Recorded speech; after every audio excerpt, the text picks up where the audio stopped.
ॐ भूर्भुवः स्वः तत्सवितुर्वरेण्यं भर्गो देवस्य धीमहि धियो यो नः प्रचोदयात्।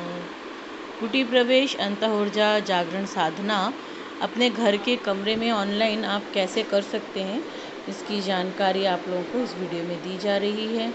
ये साधना में क्या क्या होता है, सबसे पहले तो आप लोगों को इस बारे में जानकारी दी जाएगी। उसके पश्चात हम आगे आप कैसे कर सकते हैं ये जानेंगे। इस साधना को करने के लिए सबसे पहले तो हमें हमारे घर से सपोर्ट मिलना चाहिए। हम हमारे घर में आत्मीयता का वातावरण बना सकें, यही इसका एक उद्देश्य भी है। तो सबसे पहले आप अपने परिवार के परिजनों को सूचित कर दें कि आप एक दिन कुटी में अर्थात अपने कमरे में प्रवेश करने वाले हैं, मौन रहेंगे। ये बात के लिए क्या आप लोग हमारा सहयोग करेंगे, विनम्रतापूर्वक उनसे अनुमति ले लें। इसके पश्चात ये कार्यक्रम लगभग 1.25 दिन का हो जाता है। एक रात पहले हम संकल्प लेते हैं, जिसे आप ऐसे समझ लें सेशन स्टार्ट्स एट नाइट। आपकी रात में एक दिन पहले रात में संकल्प लेके शुरू हो जाता है। उसके पश्चात पूरा दिन कुटी प्रवेश मेन सेशन होता है, जिसमें हम पूरे दिन मौन रहते हैं और साधनाएं करते हैं। इसके पश्चात हमारा अगले दिन प्रातः समापन हो जाता है। तो ये हमारे कार्यक्रम का टाइम टेबल रहता है। एक रात पहले शुरू होता है और दूसरी दिन पूरा साधना का, और तीसरे दिन हमारा सवेरे 7 बजे तक समापन हो जाता है। इतना समय आपको समय कितना देना है?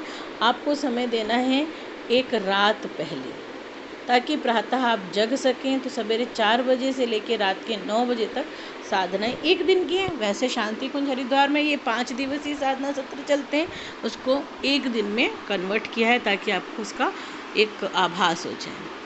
इसके लिए एक ब्रोशर है पूरा, जिसमें टाइम टेबल लिखा हुआ है, इसको आप पढ़ सकते हैं। इस ब्रोशर में पूरी डिटेल दी हुई है, टाइम टेबल दिया हुआ है। आपको अलग से भी हम लोग टाइम टेबल देते हैं। कुछ परिवर्तन ज़रूर हमने इस टाइम टेबल में किए हैं ऑनलाइन होने के कारण से, तो आप ये पढ़ सकते हैं, आपको ये प्राप्त हो जाएगा।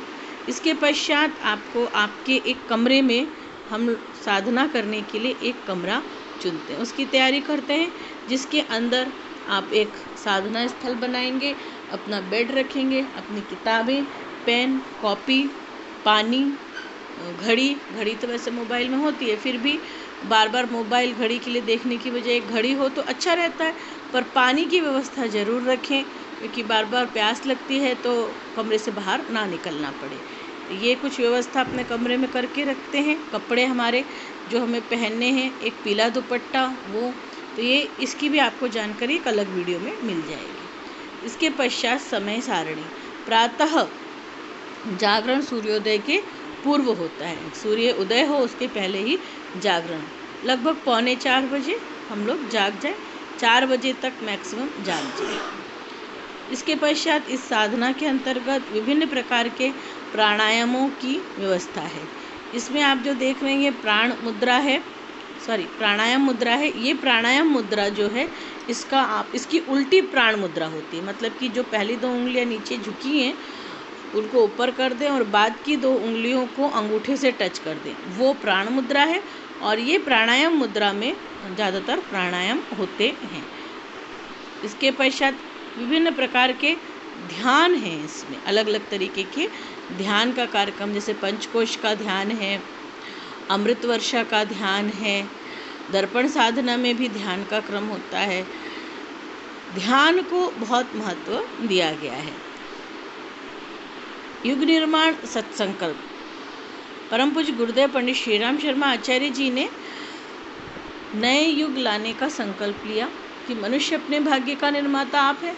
इस विश्वास के आधार पर हम बदलेंगे तो युग बदलेगा। कैसे बदलें हम अपने आप को, तो उसकी एक चेकलिस्ट दी है, 18 संकल्प, उसका पाठ किया जाता है। परम पूज्य गुरुदेव के अमृत वचन मुख्य आकर्षण बोलें या मुख्य हमारे जो भोजन है पूरी साधनाओं का, वो परम पूज्य गुरुदेव के अमृत वचन। ये दिन में 3 बार, प्रातः 9:15 बजे, शाम को 7:15 बजे, रात्रि को 8:15 बजे 3 बार परम पूज्य गुरुदेव के अमृत वचन सुनने को मिलेंगे। आप अपने परिजनों को बीच में भी इस साधना में जुड़वा सकते हैं। ज़रूरी नहीं कि पूरी साधना करें, पूरा एक दिन करने के बजाय अगर ये 3 अमृत वचन भी सुनना चाहें तो वो अमृत वचन सुनने के लिए भी आ सकते हैं। इसके पश्चात बहुत ही महत्वपूर्ण चीज़ होती है, प्रातःकालीन अमृतन वचन जब हम लोग सुन लेते हैं तो उसके पश्चात कन्फेशन कि हम क्या कर रहे हैं, हम कहाँ जा रहे हैं, ये महत्वपूर्ण चीज़ होती है। तो ये कन्फेशन जैसे क्रिश्चियनिटी में होता है, वैसे ही इसको भारतीय संस्कृति में निष्कासन तब कहा जाता है कि चित्त पे जो कुछ भी ग्लानि इत्यादि हैं वे जमा हो रही हैं तो उन्हें निकाल दिया जाए, निष्कासन किया जाए।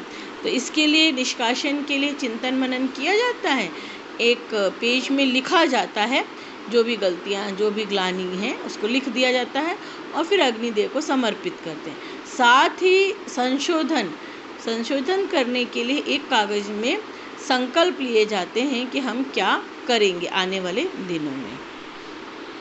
इसके पश्चात आपको पूरे दिन बहुत ही प्यारे प्रज्ञा गीत सुनने को मिलते हैं, जो कि हम जीवात्मा का हमारा भोजन होता है। बहुत आनंद आता है, इससे प्रेरणा भी मिलती है।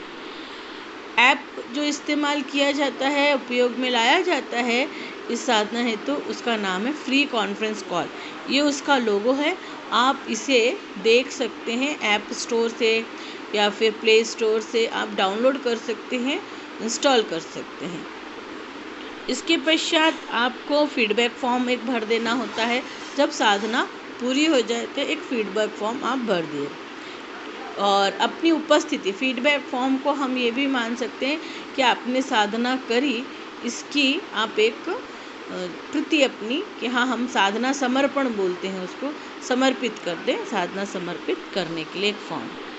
व्हाट्सएप का उपयोग किया जाता है, तो व्हाट्सएप में एक ग्रुप बनता है, उस ग्रुप को आप ज्वाइन करते हैं, जिसके अंतर्गत आपको समय समय पर सूचना दी जाती है, टाइम टेबल दिया जाता है और साथ ही आप अपनी बात भी इस व्हाट्सएप ग्रुप में रख सकते हैं साधना समाप्त होने के पश्चात। तो किस प्रकार से ये साधनाएं होंगी, मुख्य इसमें जो चीज़ है वो है फ्री कॉन्फ्रेंस कॉल ऐप और व्हाट्सएप। ये 2 के माध्यम से समय समय पर आपको सूचनाएं मिलती रहेंगी। और ये पूरा का पूरा जो ऐप है ऑडियो बेस है, इसमें आपको वीडियो दिखाई नहीं देगा। आप सभी का बहुत बहुत धन्यवाद, सभी को प्रणाम। और अन्य वीडियो के माध्यम से आपको और अधिक जानकारी प्राप्त होगी। फ्री कॉन्फ्रेंस कॉल कैसे आपको इस्तेमाल करना है, उपयोग में लाना है, इसकी जानकारी भी आपको वीडियो में मिल जाएगी। कमरे को कैसे तैयार करना है, इसकी जानकारी भी मिल जाएगी। अलग अलग प्राणायाम की जानकारी भी मिल जाएगी, ब्रोशर भी मिल जाएगा। साथ ही आपको आर्टिकल्स भी मिल जाएंगे, किताबें भी मिल जाएंगी। समय समय पर स्वाध्याय के लिए ऑडियो बुक्स भी सुनाई जाएंगी। अतीव आनंद की उपलब्धि निश्चित ही आपको होगी। परम पूज्य गुरुदेव वंदनीय माता जी का शुभ आशीर्वाद हम सभी के ऊपर ऐसे ही सतत बरसता रहे और हम अपनी अंतः की ऊर्जा को जागृत कर सकें। इसके लिए बहुत बहुत शुभकामनाएं। सभी को प्रणाम। जय गुरु।